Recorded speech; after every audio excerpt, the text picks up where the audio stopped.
L'apôtre Paul est très catégorique lorsqu'il dit en 1 Corinthiens 3, 12, 13 « Or si quelqu'un bâtit sur ce fondement avec de l'or, de l'argent, des pierres précieuses, du bois, du foin, du chaume, l'œuvre de chacun sera manifestée, car le jour la fera connaître, parce qu'elle se révélera dans le feu, et le feu éprouvera ce qu'est l'œuvre de chacun. » La même idée paraît dans Hébreux 12, 27, 28, où Dieu dit qu'il va tout ébranler et secouer, comme on le fait un arbre fruitier.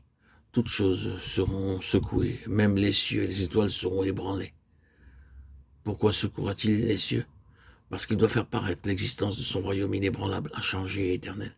Il y a eu beaucoup de royaumes et beaucoup de grands rois, mais ils ont tous disparu et passé. Le Seigneur Jésus-Christ établira un royaume qui ne peut pas être ébranlé.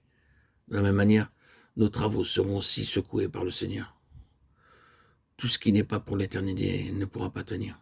Tout ce qui ne fait pas partie de la maison de Dieu sera sévèrement secoué. Lorsque les serviteurs de Dieu tombent, c'est très sérieux, parce que c'est le travail de Dieu qui est affecté. Dieu avertit chacun d'entre nous de prendre garde à la manière dont il construit.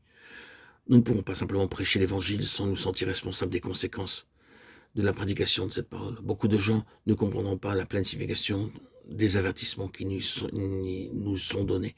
Mais ceux qui prêchent et enseignent la parole de Dieu doivent y prendre garde. Nous pouvons et nous devons être préparés pour toutes les situations qui se produisent, qui peuvent se produire. Les Écritures nous avertissent dans Apocalypse 12, 12. Le diable est descendu vers vous, animé d'une grande colère, sachant qu'il a peu de temps. Pourquoi est-ce que les alliés cherchent à secourir les autres nations? Pourquoi dépensent-ils beaucoup d'argent dans les autres pays? Ils peuvent avoir assez d'argent aux États-Unis et assez d'armes, mais ils réalisent aussi qu'ils feront une plus grande force en se faisant plus d'alliés. Ils ne peuvent pas tenir seuls contre des pays ennemis. En cas de guerre, ils savent qu'ils doivent compter sur leurs amis, leurs alliés. Spirituellement parlant, nous devons nous tenir ensemble. Notre sécurité est dans l'unité. Lorsque nous demeurons unis en tant qu'Église, nous sommes capables de mieux résister aux attaques du malin.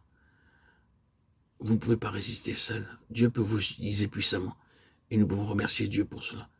Mais souvenez-vous que lorsque vous êtes attaqué par le diable, vous souffrez seul. C'est par l'unité que vous pouvez battre le diable et non par la connaissance.